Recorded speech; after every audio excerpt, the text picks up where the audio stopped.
Umar bin Khattab, pemimpin yang bersahaja dan mengagumkan. Suatu hari, Nabi Muhammad SAW bersabda sambil menunjuk kepada Umar, "Ini adalah gembok pengunci fitnah.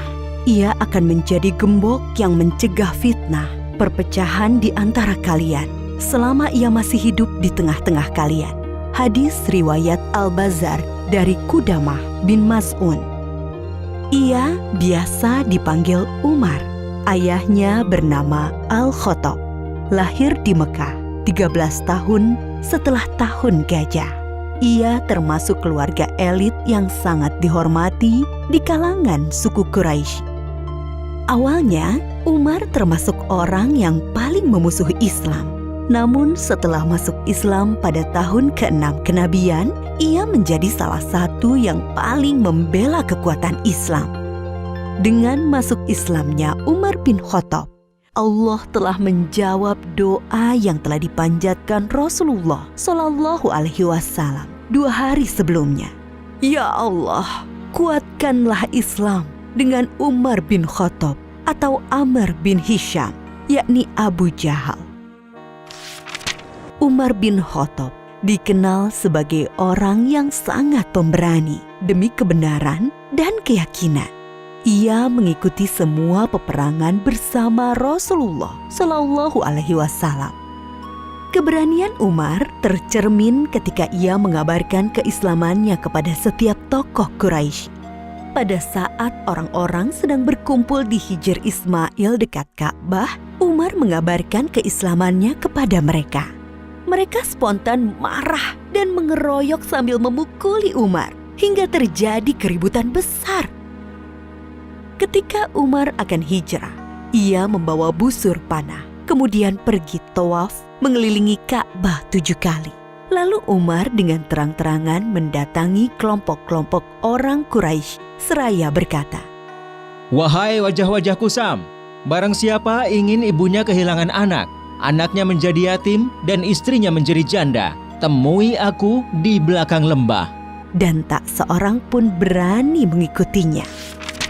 Umar bin Khattab juga dikenal sebagai orang yang sangat lembut hatinya, sangat berhati-hati dalam tindakannya. Abdullah bin Abbas menjawab pertanyaan tentang siapa Umar bin Khattab. Ia laksana burung yang terbang dengan sangat hati-hati. Ia selalu memandang bahwa seluruh jalan yang akan dilalui penuh dengan perangkap dan jebakan yang akan menjauhkannya dari Allah Subhanahu wa Ta'ala. Itulah sebabnya Allah membimbingnya dan banyak memberikan karomah, yaitu hal luar biasa yang hanya diberikan Allah kepada para kekasihnya. Sehingga beberapa kali ucapannya direspon oleh Allah Subhanahu wa Ta'ala. Di antara karomah Umar bin Khattab yang diberikan oleh Allah Subhanahu wa Ta'ala kepadanya, yaitu pada suatu hari ia mengirimkan pasukan perang yang dipimpin oleh Sariyah. Setelah sekian lama pengiriman pasukan, ketika sedang menyampaikan khutbah Jumat di Masjid Nabawi di Madinah, tiba-tiba Umar berkata, "Hai Sariyah, ke gunung, ke gunung, ke gunung." Hadirin yang di dalam masjid pun saling berpandangan dan merasa heran. Berselang 1 bulan, datanglah seorang utusan Sariyah menyampaikan surat kepada Umar bin Khattab. Ia menceritakan bahwa pasukan Islam saat itu sedang terdesak di dekat gunung di daerah Nahawan, sebuah tempat yang jauh dari Madinah, dan mendengar seruan Khalifah Umar radhiyallahu anhu. Lalu kami berlindung di gunung, dan Allah memenangkan kami atas musuh-musuh kami. Kisah karomah Umar bin Khattab yang lain adalah ketika Gubernur Mesir Amr bin Al-As mengirimkan surat kepadanya. Amr bin Al-As telah menghapus kebiasaan orang-orang Mesir yang mengorbankan seorang gadis untuk Sungai Nil. Namun belakangan hari setelah itu, air Sungai Nil mengering. Lalu Umar bin Khattab menjawab surat gubernur Mesir itu sambil melampirkan sebuah catatan kecil yang bertuliskan, "Dari hamba Allah, Amirul Mukminin Umar bin Khattab, amma ba'du." Hai Sungai Nil, jika engkau mengalir karena dirimu sendiri, maka janganlah engkau mengalir. Namun jika airmu dialirkan oleh Allah Subhanahu wa Ta'ala, maka mintalah kepada Allah yang Maha Kuasa untuk mengalirkan airmu kembali. Setelah Amr bin Al-Ash melemparkan catatan Umar tersebut ke dalam sungai Nil, lalu Allah Subhanahu wa Ta'ala mengalirkan air sungai Nil dengan sangat deras. Di kalangan para sahabat dan orang-orang dekatnya, Umar dikenal sebagai sosok pemimpin yang sangat sederhana dan sangat bersahaja. Hal itu tercermin dari pernyataannya ketika ia menolak pemberian para sahabat karibnya berupa budak perempuan untuk membantu tugas-tugas rumah tangganya. Umar berkata, Tidak pantas Amirul Mukminin memiliki seorang budak perempuan. Itu tidak halal baginya. Sesungguhnya ia adalah harta milik Allah. Tidak ada harta Allah yang halal bagi Umar selain 2 setel pakaian. Setelan untuk musim dingin dan setelan untuk musim panas. Dan aku tidak pernah memakai pakaian itu untuk berhaji atau umroh. Adapun makananku dan keluargaku sama dengan makanan orang Quraisy, dari kelas yang tidak terlalu kaya dan tidak terlalu miskin. Selebihnya aku hanyalah seorang lelaki dari kaum muslimin. Umar mendidik keluarganya untuk bersahaja. Ketika ia datang ke rumah salah seorang anaknya yang bernama Ashim, Umar melihatnya sedang makan daging. Umar bertanya, Apa ini? Aku ingin sekali makan dengan daging. Jawab Ashim, Apakah setiap makanan yang kau inginkan akan kau makan? Sergah Umar. Sungguh, seseorang dianggap sebagai pemboros jika ia selalu menuruti apa yang diinginkannya. Imbuh Umar. Bahkan Umar mengharuskan para pejabatnya untuk bersikap sederhana dan bersahaja. Jika Umar mengangkat seorang pejabat negara, ia menuliskan kontrak politik. Isinya sang pejabat tidak boleh hidup di atas standar masyarakat umum, baik kendaraan, pakaian, maupun makanan. Umar memegang jabatan khalifah, yaitu pemimpin tertinggi umat Islam, berdasarkan wasiat dari Abu Bakar Asy-Syiddiq pada tahun 13 Hijriah. Di masa pemerintahannya, Umar banyak menaklukkan kota-kota besar di beberapa negara di benua Asia dan Afrika, seperti kota Himsho, Aleppo, Antokia di Suriah, Basrah, dan Kufah di Irak, Tobariyah di Yordania, dan beberapa kota lainnya di Mesir, Libya, dan Maroko. Jasa-jasa Umar bin Khattab untuk kaum muslimin sangat banyak. Ia telah menetapkan dan menuliskan penanggalan Islam yang kita kenal sekarang dengan penanggalan Hijriah. Ia juga yang mendirikan Baitul Mal, yaitu lembaga tempat pengumpulan dana-dana kas negara. Umar membangun kota-kota besar seperti Kufah, Basrah, Jazirah, Syam, Mausil, dan mengangkat para hakim di sana, serta melengkapinya dengan kantor-kantor administrasi. Umar bin Khattab juga dikenal sebagai pribadi yang sangat adil dan teliti, sangat takut melakukan kezoliman sekecil apapun. Umar pernah mengatakan, Sesungguhnya aku menempatkan diriku terhadap harta milik Allah, harta Baitul Mal, laksana posisi wali anak yatim terhadap harta anak yatim. Sejauh kemampuanku, aku akan menahan diri dari memakan harta milik Allah. Namun jika aku sangat membutuhkannya, aku akan memakannya dengan cara yang patut. Jika aku sudah mampu, aku akan bayarkan kembali apa yang aku makan itu.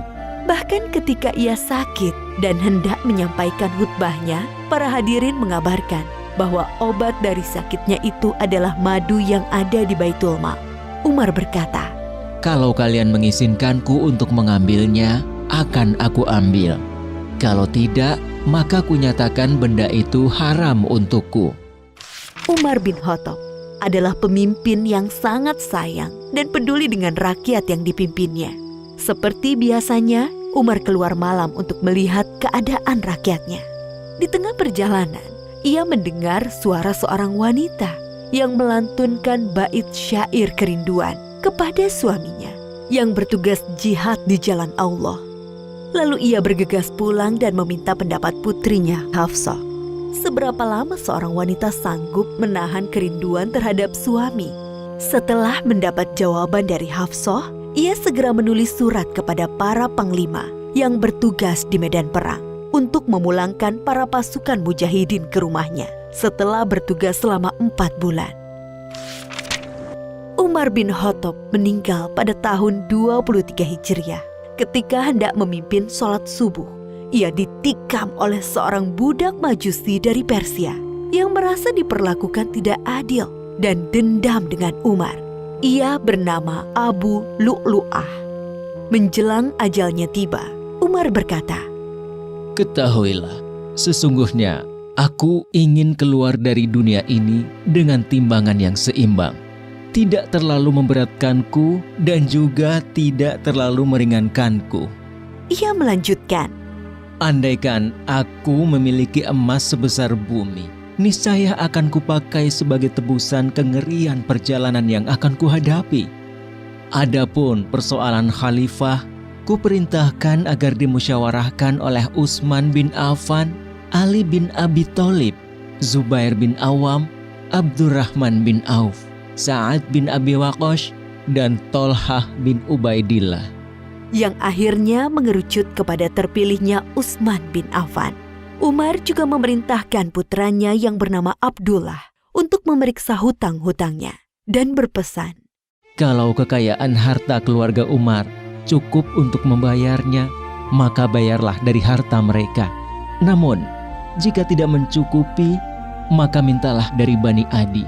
Kalau masih tidak mencukupi, maka mintalah dari orang-orang Quraisy. Umar berpesan, Pergilah menemui Ummul Mukminin Aisyah dan katakan bahwa Umar meminta izin untuk dikebumikan bersama 2 sahabatnya. Abdullah pun pergi menemui Aisyah dan mengulangi kata-kata ayahnya. Aisyah menjawab, tadinya aku menginginkan tempat itu untuk diriku sendiri, tapi kini aku lebih mementingkan ia daripada diriku. Dan akhirnya Umar bin Khattab dimakamkan di samping makam 2 sahabatnya, yaitu Muhammad Rasulullah Shallallahu Alaihi Wasallam dan Abu Bakar As-Siddiq radhiyallahu anhu. Dari sosok Umar bin Khattab, kita bisa banyak bercermin dan belajar tentang kepemimpinan hebat yang sangat mengagumkan. Setiap orang hendaklah berusaha membiasakan hidup sederhana, termasuk pemimpin, meskipun ia mendapatkan banyak fasilitas dari posisi dan jabatannya. Alangkah mulia seseorang yang memiliki sifat peduli dan kasih sayang kepada sesama makhluk Allah, termasuk kepada hewan. Begitulah Islam mengajarkan seorang pemimpin yang tegas dan kuat, namun memiliki sifat sayang dan peduli, akan terhindar dari sifat aniaya. Kemuliaan hidup tidak selalu hadir dari kedudukan seseorang, tidak pula ketenarannya. Seringkali kemuliaan hidup lahir dari sifat rendah hatinya, sikap kehati-hatiannya, sikap pembelaannya kepada yang lemah, juga dari karya nyata yang dapat dimanfaatkan orang banyak di sekitarnya.